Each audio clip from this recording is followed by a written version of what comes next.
కీర్తనల గ్రంథము 146వ కీర్తన 6వ వచనం. ఆయన ఆకాశమును, భూమిని, సముద్రమును, దానిలోని సర్వమును సృజించినవాడు. ఆయన ఎన్నడూనూ మాట తప్పనివాడు. ప్రియులారా, దేవుని వాగ్దాన వాక్యము. భూమిని, ఆకాశములను, అందలి సమస్తములను సృజించిన సృష్టికర్త అయిన దేవుడు, ఆయన ఎన్నడూ మాట తప్పనివాడు. ఆయన వాగ్దానాలు అవును ఆమేనన్నట్టుగా ఉన్నవి. మనం నమ్మినట్లయితే ఆ వాగ్దానాలను మనము స్వతంత్రించుకోగలము.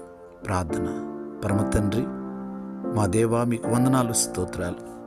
మీ వాగ్దాన వాక్యమును బట్టి వందనాలు అయ్యా. మీరు భూమిని, ఆకాశములను, అందులో సమస్తములను సృజించిన సృష్టికర్తవు నాయన. మీకు వందనాలు, స్తోత్రాలు.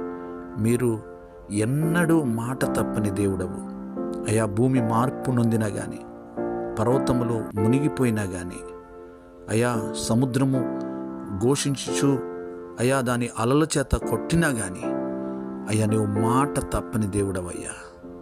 మీకే వందనాలు, స్తోత్రాలు అయ్యా. పరమ తండ్రి, మీకు స్తుతులు చెల్లిస్తున్నాం అయ్యా. ఈ వాగ్దాన వాక్యం విని ప్రార్థనలో ఏకీభవించిన ప్రతి ఒక్కరిని మీరు దీవించండి, ఆశీర్వదించండి, కృపలో బలపరచండి అయ్యా. అయ్యా, ఇదిగోనైనా కుటుంబాల్లో ఉన్న అలజడి మీరు తొలగించమని ప్రార్థన చేయుచున్నాం. నెమ్మదిని దయచేయండి, సమాధానము, సంతోషమును దయచేయండి. మీరే కృపను అనుగ్రహించండి.